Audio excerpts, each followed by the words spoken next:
Tathmini ya hotuba ya Rais wa Jamhuri ya Muungano wa Tanzania Dr. Samia Suluhu Hassan wakati akilivunja Bunge la Jamhuri ya Muungano wa Tanzania Juni 27 mwaka 2025. Hotuba ya Rais Samia Suluhu Hassan ya kulivunja rasmi Bunge la Jamhuri ya Muungano wa Tanzania imekuwa na uzito wa kihistoria, kisiasa na kijamii. Hotuba hii ni hotuba ya kuhitimisha miaka mitano ya mhimili wa kutunga sheria na kuweka msingi wa kuelekea uchaguzi mkuu wa mwaka huu 2025 Oktoba. Kwa kiasi kikubwa, hotuba hii imelenga kuonyesha tathmini ya kazi ya bunge, imelenga kutoa shukurani kwa wabunge na wananchi na kusisitiza umuhimu wa uchaguzi wa amani, huku ikitoa dira ya matumaini kuhusu mustakabali wa taifa letu.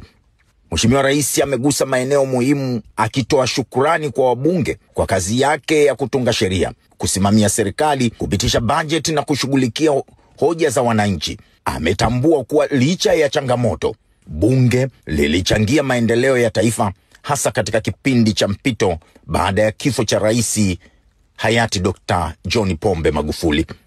Rais amejikita katika tathmini ya mafanikio ya serikali. Hapa ametumia nafasi hii kueleza mafanikio makubwa yaliyopatikana chini ya uongozi wake na kwa ushirikiano na bunge, ikiwemo ujenzi wa miundombinu ya kimkakati, barabara, SGR, reli, nishati na mambo mengine.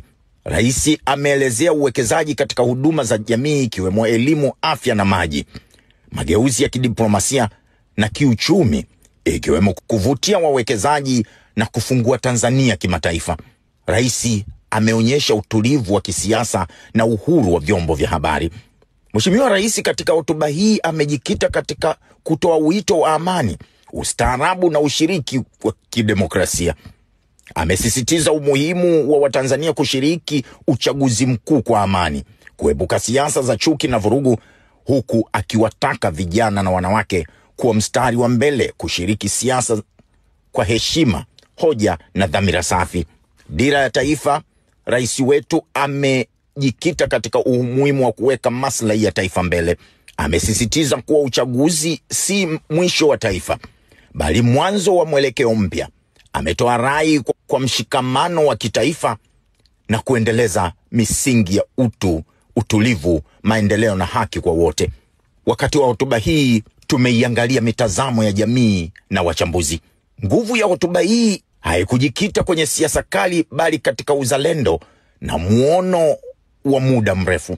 Mama huyu ameashiria uongozi wenye busara, utulivu na maridhiano, tofauti na lugha za jazba au za kugawa jamii. Uhalisia wa taarifa na mafanikio. Baadhi ya wananchi wamekubaliana na mafanikio yaliyotajwa, hasa katika sekta ya miundombinu na diplomasia.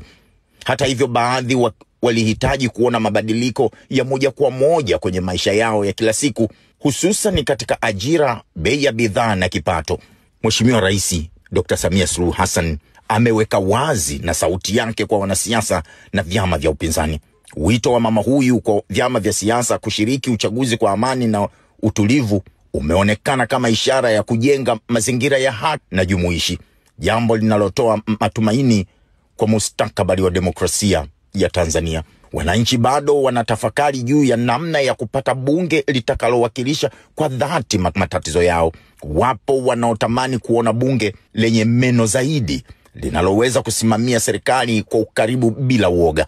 Lakini bado kuna matarajio makubwa kwa bunge jipya, bunge lenye kujali wananchi wa kawaida, usimamizi madhubuti wa rasilimali na kusukuma ajenda za vijana, mkulima, mjasiriamali na mwanamke wa kawaida. Na hapa sasa kusimamia usawa wa kijinsia, haki za binadamu na maendeleo jumuishi. Hotuba ya Rais Mama Samia Suluhu Hassan wakati wa kulivunja bunge imekuwa ni somo la siasa ya ustaarabu, umoja wa matumaini mapya, ikisisitiza kuwa uchaguzi ni daraja la kusonga mbele, si uwanja wa vita. Ni wito kwa kila Mtanzania kutumia haki yake ya kidemokrasia kwa busara, hekima na uzalendo. Tutofautiane kwa hoja, si kwa chuki. Tushindane kwa sera, si kwa matusi. Tushirikiane kwa ajili ya Tanzania yetu, kwani kazi na utu ni lazima tusonge mbele, kwani sisi ni Tanzania.